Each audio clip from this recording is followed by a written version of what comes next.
내 영혼을 소생시키시고 자기 이름을 위하여 의의 길로 인도하시는도다. 아멘. 여러분 지난밤 잘 주무셨어요? 새벽의 시간 생각해보니까 감사한 제목들이 참 많은 것 같습니다. 잠깐 기도 드렸던 것처럼 이런 시간에 또 이렇게 많은 분들이 함께 나와서 함께 기도할 수 있고 예배드릴 수 있다는 것이 또 너무 감사하고요. 또 감사한 제목은 또 내일과 토요일에 간식으로 섬겨주시는 분들이 계십니다. 꼭 뭔가를 먹어서 감사한 것은 아니지만, 근데 처음에 또 그 말씀을 또 들어서 또 이렇게 섬겨주셔서 감사하다는 생각도 들고, 또 하나는 여러분 저희들이 또 간식을 먹어서 더 나올 사람들은 아니잖아요. 참 감사한 것은 이렇게 또 섬겨주시는 분들도 계셔서 감사하고, 또 그와 함께 또 이런저런 것들이 없다 할지라도 또 새벽의 시간 함께 나와서 기도할 수 있는 믿음의 공동체가 있다라는 것이 너무 감사합니다. 우리 모든 성도들로 인해서 목회자인 저는 너무 개인적으로도 감사하고요. 또 하나님께서 우리 모든 성도분들의 삶에 특별히 이 한 주간 동안 감사할 제목들이 더욱더 많이 기억나게 하시고 풍성한 우리 믿음의 백성들 되시기를 간절히 축복합니다. 내일은 수능 시험일입니다. 특별히 우리 자녀들 또 우리 가족들 가운데에서 우리 시험 치는 아이들이 있어서 특별히 기도하시는 우리 성도분들이 많이 계실 줄 압니다. 하나님께서 우리 수능 시험 치는 우리 아이들 또 우리 자녀들의 삶을 인도해 주시기를 바라고요. 제가 어제 들었던 수능 관련 멘트인데 참 맞는 것 같아서 잠깐 말씀드리면 이런 말씀이었습니다. 내 공부는 미약하였으나 수능은 빛나리라. 잘 아시는 말씀을 잘 아는 누군가가 이런 말씀을 쓰신 것 같아요. 그렇죠. 우리가 애쓰고 노력한 것은 부족할 수밖에 없지만 하나님께서 또 그만큼 기억나게 하시고 또 은혜 베풀어 주셔서 단순히 수능 시험을 잘 치는 것이 아니라 이런 인생의 중요한 단계들을 우리 하나님께서 인도해 주실 줄 믿습니다. 그럼 저희가 그 월요일, 화요일 어제까지죠. 시편 23편 1절과 2절 말씀을 함께 나누었습니다. 그럼 그 말씀의 내용이 이러했죠.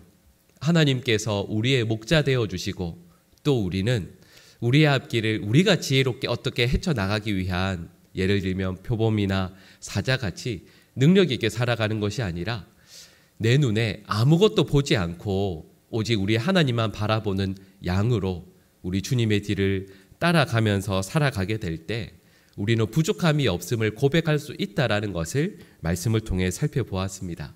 그리고 우리가 살아가는 그곳이 왕궁이나 또 아니면 객관적인 여건이 좋아서 그곳이 푸른 초장 쉴만한 물가가 아니라 하나님께서 함께 계시는 곳이라면 그곳이 아무리 어렵고 힘든 곳이라 할지라도 바로 그곳이 푸른 초장 쉴만한 물가가 될 수 있다라는 것을 말씀을 통해 살펴보았죠. 근데 오늘 저희가 살펴보게 될 이 3절 말씀은 실은 우리 인생이 출발점이 무엇인지를 말씀을 통해 알게 해주십니다. 우리 오늘 본문 3절 말씀을 우리 여러분 다 암송하시겠지만 우리 화면에 나오는 내용 보면서 우리 같이 다시 한번 천천히 읽어볼까요? 같이 읽겠습니다. 내 영혼을 소생시키시고 자기 이름을 위하여 의의 길로 인도하시는 도다. 아멘. 오늘 말씀의 제목이 소생시키심인데요. 이 말씀의 전반부에 보면 이렇게 말씀합니다. 내 영혼을 소생시키시고 이렇게 말씀하고 있죠. 여러분, 이 소생시키신다, 이 소생이라는 말이 어떤 의미일까요? 여러분, 왜 그 소생이라는 말을 우리가 제일 많이 쓸 때가 언제냐면 여러분 심폐소생술이라는 말 쓰지 않습니까? 언제 쓰는 거죠? 심장이 멈추었을 때요. 그러니까 멈춘 것을 심폐소생술을 통해서 다시 뛰게 다시 살린다라는 뜻이 아니겠습니까? 그러니까 다윗이 하나님께서 내 영혼을 소생시키시고 라고 했을 때 그 말씀의 전제는 뭘까요? 내 영혼이 죽었다라는 뜻입니다. 여러분, 다윗이 하나님, 저의 영혼이 죽었습니다. 어쩌면 죽은 것처럼 하루하루를 살아갑니다. 라고 고백할 수밖에 없는 상황이 있었다라는 뜻이 아니겠습니까? 여러분, 그러면 다윗의 영혼이 그 심령이 죽었다라는 것은 과연 어떤 의미겠습니까? 여러분, 우리 이럴 때 있죠. 내 나름대로 하나님을 믿고 하나님을 섬기고 하나님의 백성이라고 늘 살아왔습니다. 여러분, 그 가장 대명사가 다윗 아니겠습니까? 이 이스라엘 민족들 가운데서 어느 누구라도 다윗이 신앙인임을 부인할 사람이 없고 다윗만큼 하나님을 사랑하는 사람이 과연 있을까라는 생각이 들 만큼 다윗은 하나님을 사랑하며 살아왔습니다. 누구에게나 인정받는 아름답고 귀한 믿음의 사람이지 않았습니까? 여러분, 그런데 그 다윗이 범죄하고 넘어지고 쓰러지게 되었습니다. 어쩌면 다른 사람들이 다윗의 범죄를 알지 못했을 때 다윗이 하나님 앞에 엎드려 예배하는 그 자리, 기도하는 그 자리 가운데에서 다윗은 나의 영혼이 죽었노라 고백할 수밖에 없었던 순간들이 분명히 있었습니다. 여러분, 그래서 여기에서 말씀하시는 소생시키신다라고 할 때 이 소생이라는 말이 히브리어로 슈브라는 동사인데요. 여러분, 이 단어가 원래 이 구약 성경에서는 그 가장 중요한 첫 번째 의미가 뭐냐 하면 여러분, 소생시키신다라는 말의 원래는 그 의미가 아닙니다. 그 첫 번째 의미는 원래의 자리로 돌아간다라는 뜻입니다. 원래 있었던 그 자리를 어느 순간 벗어나 버려서 잘못된 길로 들어섰다라는 뜻이죠. 그래서 그 잘못된 길에서 있어야 할 원래의 자리로 다시 돌아간다라는 뜻입니다. 그래서 방금 말씀드린 이 슈브라는 동사를 구약 성경에서 가장 많이 번역하는 그 우리 한글로 어떻게 번역하냐면 첫 번째가 돌이킨다. 그리고 두 번째가 뭐냐 하면 회개한다라는 말입니다. 그러니까 다윗은 어떤 의미일까요?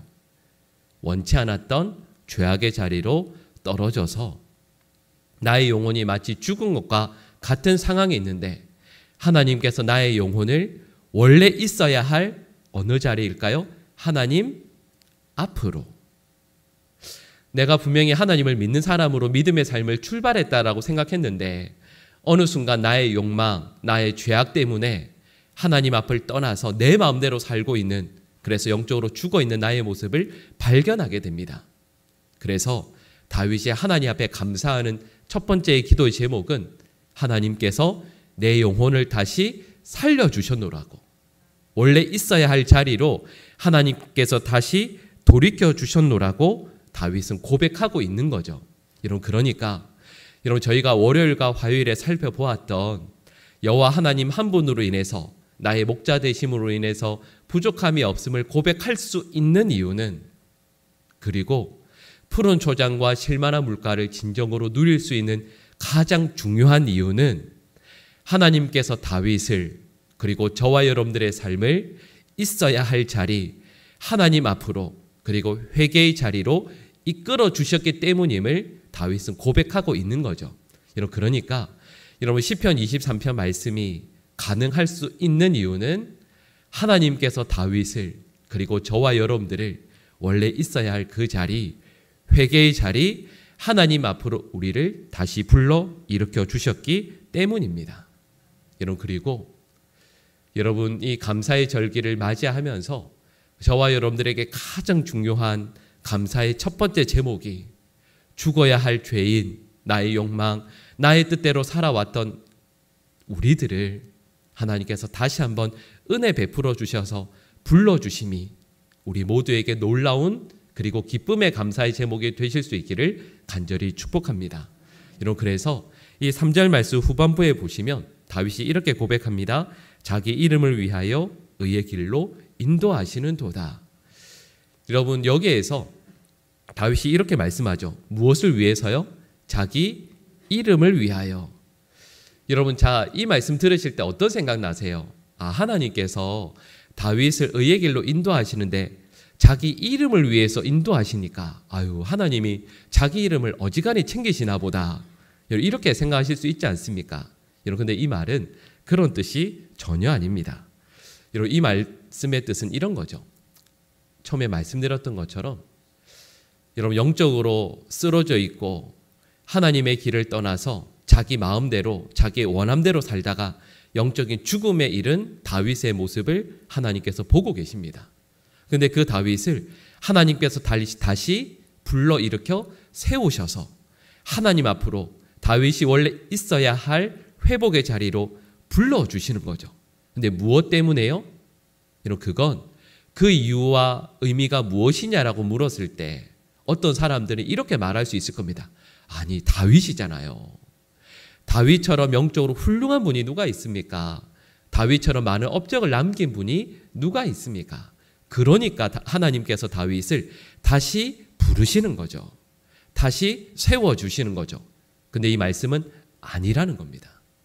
다윗이 뭔가를 잘해서 뭔가 훌륭한 업적을 남겨서가 아니라 이 말씀처럼 하나님의 이름을 위하여라고 말씀하고 있는 거죠.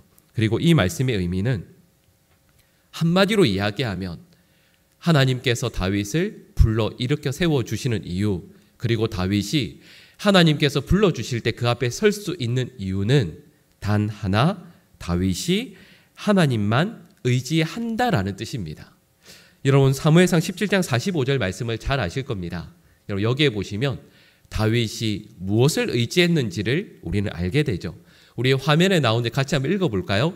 다윗이 블레셋 사람에게 이르되 너는 칼과 창과 단창으로 내게 나아오거니와 나는 만군의 여호와의 이름 곧 내가 모욕하는 이스라엘 군대의 하나님의 이름으로 내게 나아가노라. 아멘.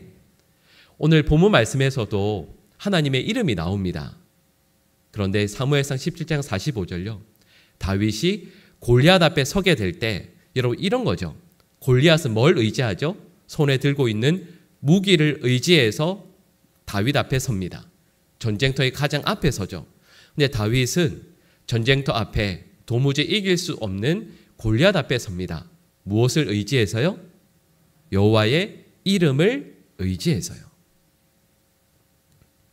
여러분, 다윗은 다른 그 무엇이 아니라 하나님의 이름을 의지해서 전쟁터 앞에 자기의 목숨이 위기에 있다 할지라도 그 앞에 섭니다.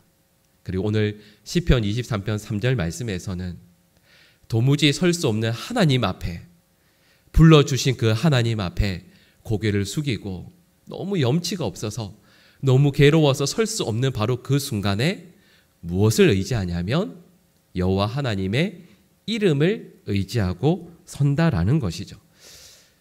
여러분, 우리도 그럴 때가 있습니다. 범죄하고 넘어지고 쓰러져서 여러분, 사탄이 우리를 정죄하거든요. 네가 하나님의 자녀냐고, 네가 감히 어떻게 하나님 앞에 설 수 있냐고. 여러분, 그리고 우리는 이것도 알고 있습니다. 사탄이 우리를 정죄하기 전에 이미 우리가 우리를 알죠. 여러분, 실은 그게 가장 괴로운 일 아닙니까? 옆에 있는 누군가가 혹은 사탄이 우리에게 어떤 말을 하지 않아도요, 내가 스스로 하나님 앞에 설 수 없는 존재라는 걸 내가 너무 잘 아는 거죠. 다른 사람이 그런 말하면 아유, 집사님이 권사님이 나를 몰라서 하는 말이지, 내가 그래도 좀 좋은 면이 있다고 이렇게 말을 할 수라도 있지 않겠습니까? 그런데요, 내가 나를 알거든요. 도무지 하나님 앞에 설 수 없는 존재라는 걸 내가 알거든요. 여러분, 그럴 때 우리가 하나님 앞에 설 수 있는 이유는 하나님께서 우리를 불러주실 때 그럼에도 불구하고 그 앞에 서서 하나님의 은혜를 우리가 누릴 수 있는 유일한 근거는 나에게 있는 것이 아니라 여호와 하나님의 이름에 있다라고 오늘 본문이 말씀하고 있는 겁니다. 그리고 이것은 저와 여러분들이 유일하게 의지할 분은 우리 하나님 뿐이라는 것을 말씀하고 있는 거죠. 여러분, 우리가 지금까지 믿음 생활을 해온 연수, 업적, 어떤 일들, 이런 그런 것을 의지하는 것이 아니라 오직 우리 여호와 하나님의 이름만을 의지해서 부족하지만 염치 없지만 그 하나님 앞에 설 수 있는 우리 모두가 될 수 있기를 간절히 원합니다. 여러분, 그러면요, 그런 자격 없는 저희들이 불러주신 하나님 의지해서 하나님 앞에 서게 되면 하나님께서 우리의 삶을 인도해 주십니다. 근데 여러분, 어디로 인도하시는가라고 했을 때 여러분 기억나시죠? 3절 끝부분에 하나님께서 의의 길로 인도하시는 도다 이렇게 말씀하십니다. 자, 여러분, 의의 길로 인도하신다라고 했을 때 어떤 생각이 드세요? 의의 길 하니까 여러분, 이 의라고 하는 이 말을 우리는 정의 아니면 공의 이렇게 생각하지 않습니까? 근데 여러분 이 말을 좀 더 정확하게 번역해서 해석해서 말씀을 드리면 이 말은 우리말로 하면 바른 길이라는 뜻입니다. 정의의 길, 공의의 길, 여러분 그런 뜻이 아니고요. 이 말은 하나님께서 저희들을 바른 길로 인도하신다라는 뜻입니다. 여러분 이 말의 뜻이 뭐냐 하면 자 여러분 솔직히 얘기해 볼까요? 여러분 우리는 하나님께서 우리를 인도하신다라는 거 다 믿으시죠? 그럼요. 이걸 부인할 수 있는 분은 아마 여기에는 아마 아무도 안 계실 겁니다. 하나님께서는 우리의 길을 인도하고 계시죠. 또 인도해 주실 겁니다. 근데 대신 중요한 차이가 있죠.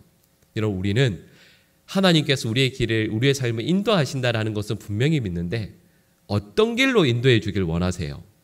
하나님이 인도하시는 건 인도하시는 건데 우리가 원하는 길이 있죠. 어떤 길이죠? 빠른 길, 편한 길, 안전한 길 이걸 원하죠. 하나님께서 이끄신다라고 하시는 바른 길은 별로 원치 않습니다. 바른 길 아니어도 되니까 우리는 어떻게 하면 되죠? 그 길이 편하고 좋고 괜찮은 길이면 그걸로 만족하고자 하지 않습니까? 근데 이 다윗이 이렇게 말씀하는 거죠. 하나님께서 내 삶을 인도하시는데 그 길은 나에게 편한 길도 아니고 걸어가기에 좋은 길도 아니지만 그러나 하나님께서 내 삶을 바른 길로 인도하신도다라고 다윗은 고백하고 있는 거죠. 여러분 그래서 여러분 이 말씀의 의미는 이런 겁니다. 하나님께서 우리의 삶을 인도하시는데 그 인도하시는 그 길은 오래 걸리고 힘들고 괴롭고 아픈 길이지만 하나님께서 인도하시는 그 길이 어떤 길이라 할지라도요.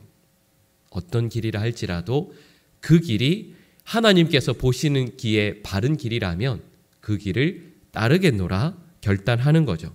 여러분 그래서 이스라엘 백성들이 출애굽해서 광야의 길을 걸어가지 않습니까?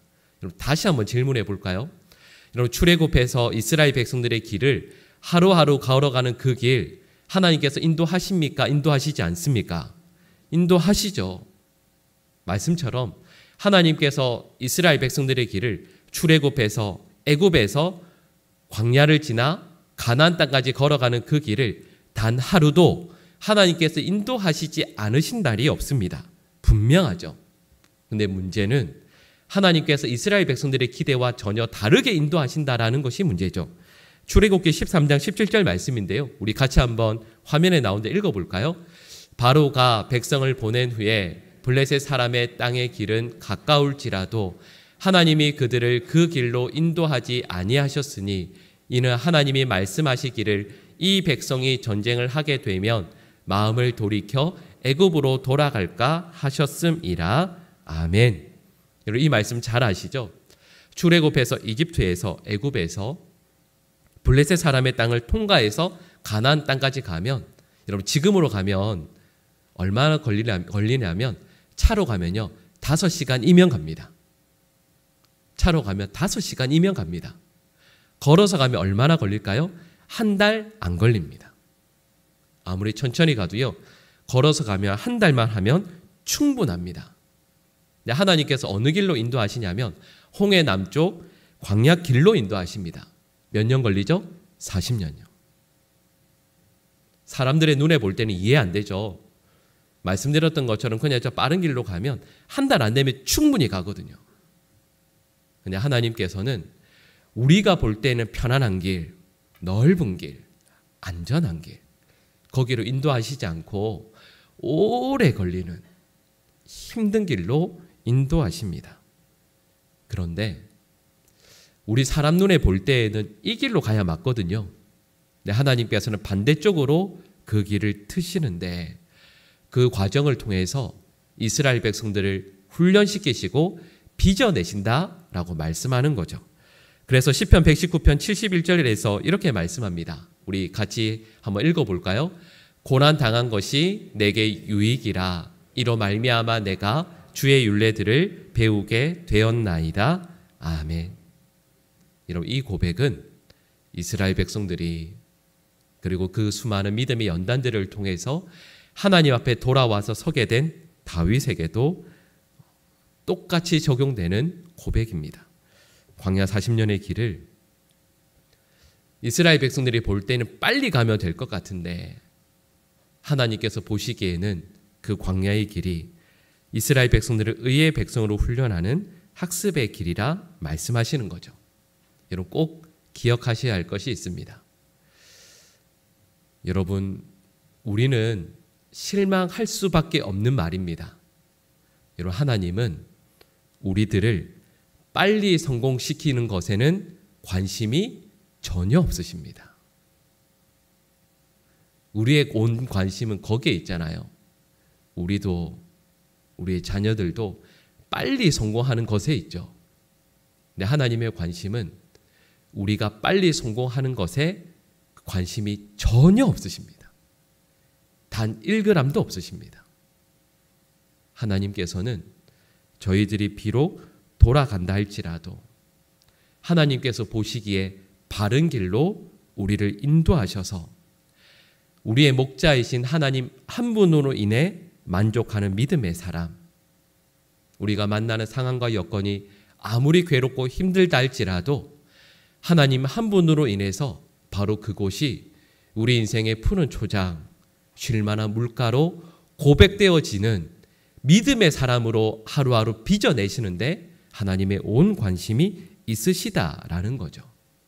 여러분, 그리고 우리의 관심과 하나님의 관심이 전혀 다르다라는 것을 확인하고 고백하면서 하나님께서 이끄시는 그 믿음의 바른 길로 나아가는 하나님의 백성들이 되시기를 간절히 축복합니다. 얼마 전에 우연히요, 안산 그 꿈의 교회 김학중 목사님께서 기도에 대한 말씀을, 설교하시는 말씀을 들은 적이 있습니다. 근데 거기에서 말씀하셨던, 방금 말씀드릴 이 내용이 그 주제와는 좀 다른 내용이지만 오늘 본 말씀과 연결이 될 것 같아서 잠깐 소개해 드리려고 합니다. 그 목사님께서 이렇게 말씀하시더라고요. 그 안산 꿈의 교회에서 한 믿음이 좋으신 권사님께서 계셨는데 그 남편분께서 50이 조금 넘으셨거든요. 근데 50 조금 넘으신 그 남편분께서 중견기업에서 높은 직급에서 직장 생활을 잘 하시다가 어느 순간 내가 이렇게 살면 안 되겠다.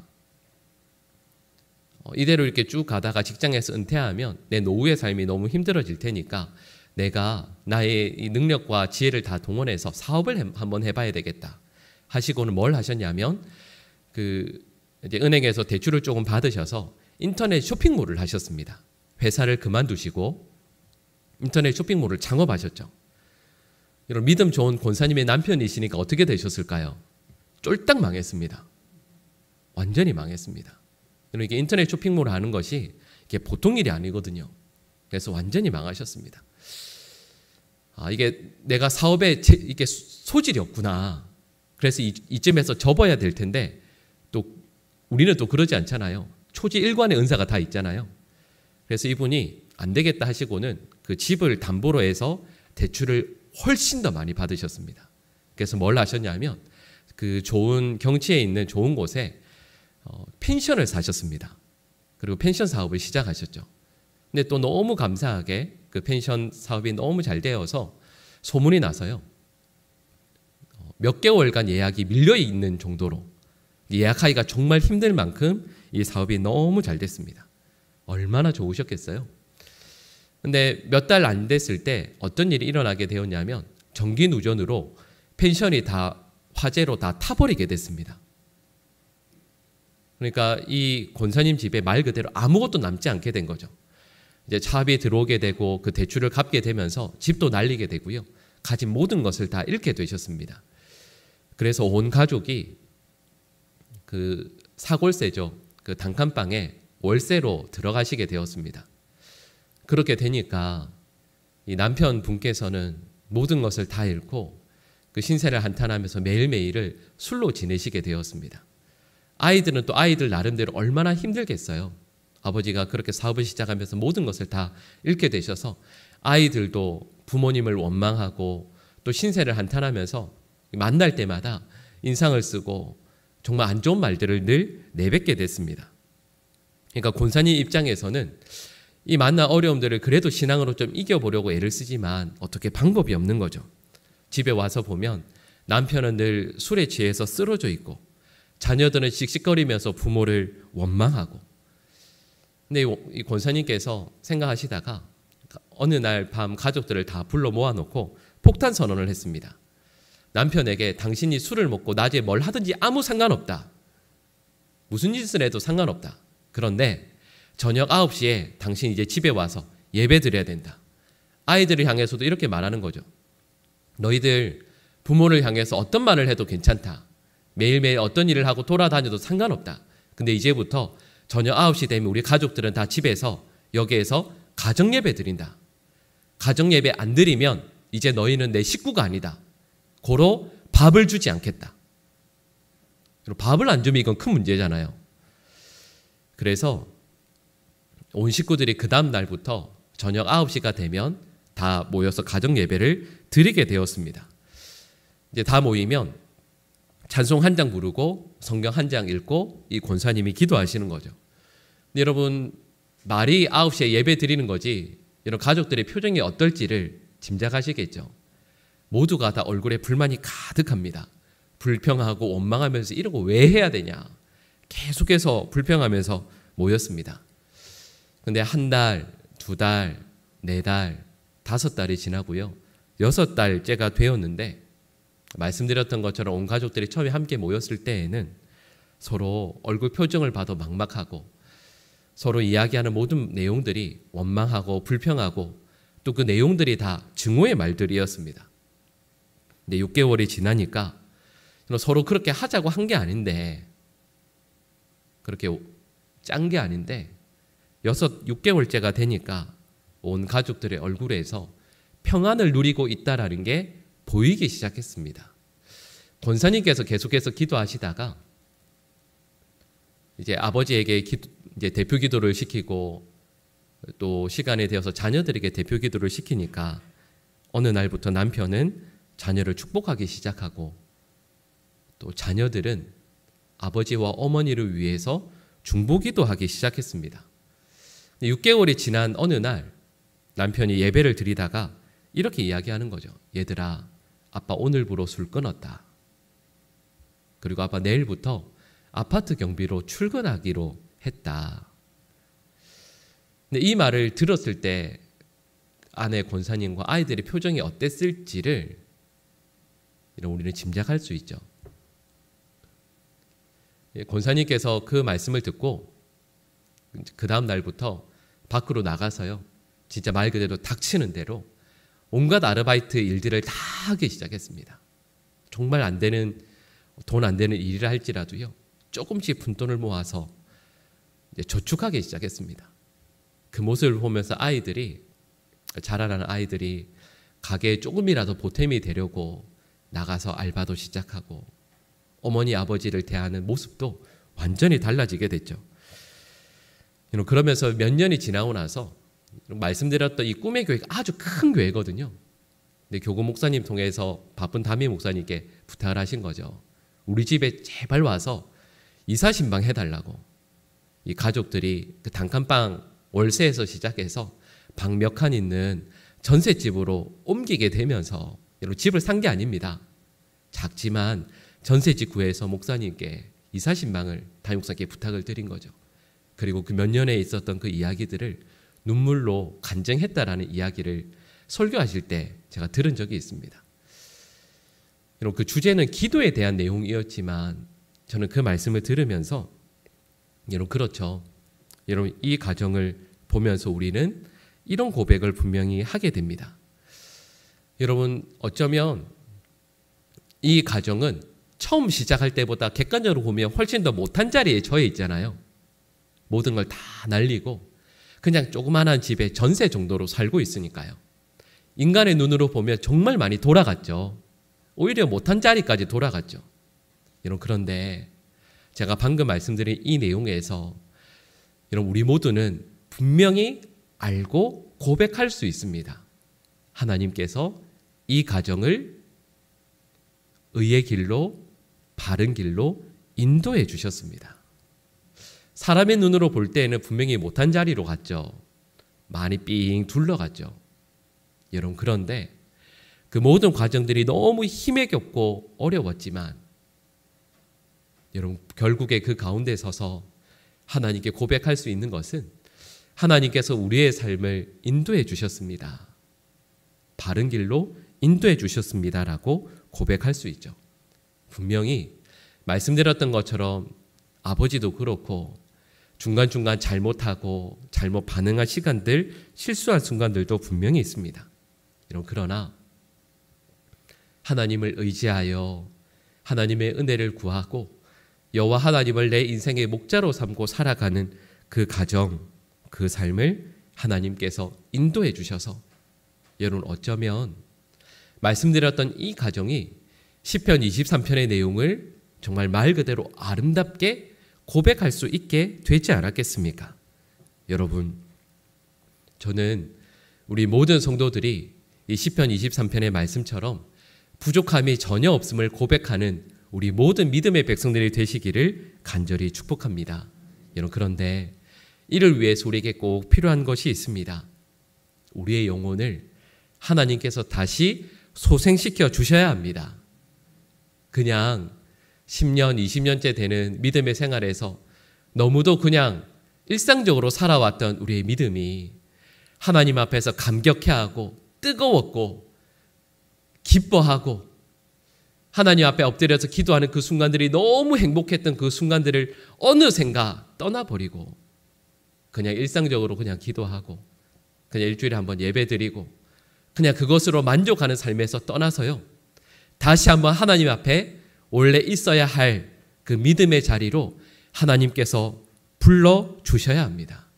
그 은혜를 우리가 경험해야 하죠.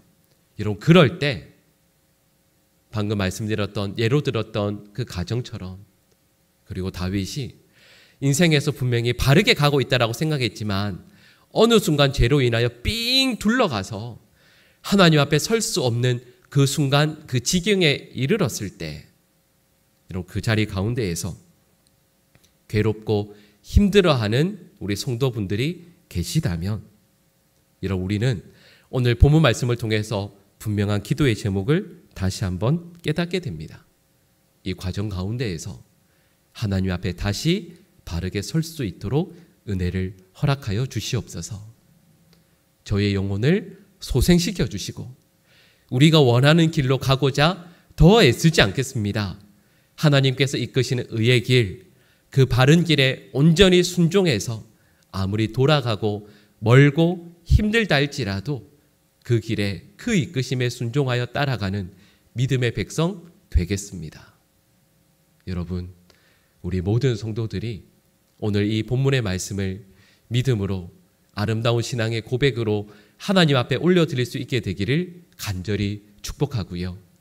여러분, 이 추수감사절기, 이 감사의 시간들을 보내면서 여러분, 하루하루 이 다윗의 아름다운 고백에 참여하면서 여러분, 그렇죠, 객관적으로 보면 부족한 게 많습니다.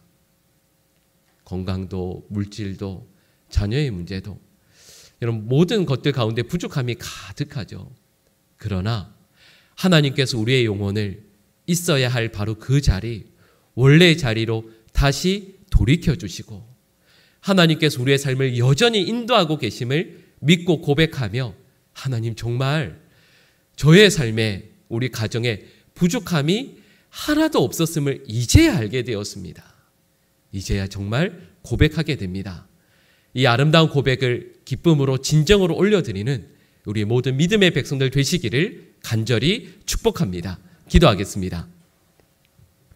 사랑의 하나님, 하나님의 이름 의지해서 저에게 주신 삶 믿음으로 바르게 나아가길 소원합니다.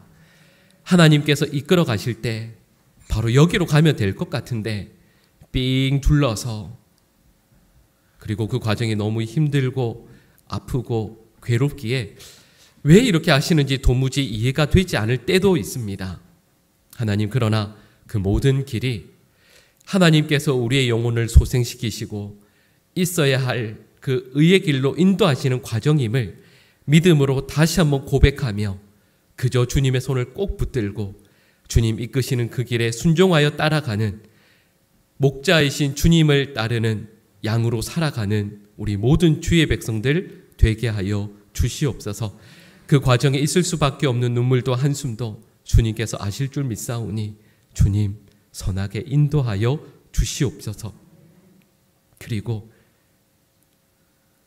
선하신 하나님의 이끄심을 따라갈 때 하나님 눈물도 너무 많이 나고 괴롭고 아프기도 합니다. 하루하루가 감사와 기쁨으로 살아가는 분들도 그렇게 많이 계시다고 하는데 하루하루 버티는 것이 너무 힘들고 또 괴롭고 아픈 우리 귀한 믿음의 백성들 또한 너무 많이 계십니다.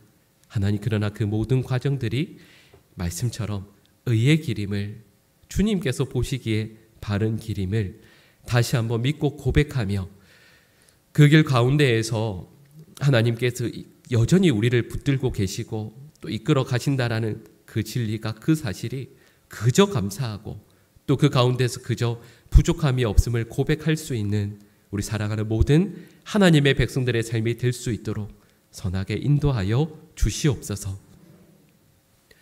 우리 구주 예수 그리스도의 크신 은혜와 하나님 아버지의 극진하신 사랑하심과 성령 하나님의 교통하심과 함께하심과 선하게 인도하심의 역사가 둘러가고 또 그래서 그 과정 가운데서 아프고 힘들고 괴롭지만 하나님께서 우리의 영혼을 다시 소생시켜 주시고 의의 길로, 바른 길로 인도하시는 과정임을 믿음의 눈으로 바라보고 고백하며 찬양하며 하나님의 뒤를 따르는 양으로 살아갈 것을 다시 한번 소망하며 다짐하는 사랑하는 모든 주의 백성들과 가정과 앞날 위에 지금부터 영원히 함께 하옵시기를 간절히 축원하옵나이다. 아멘.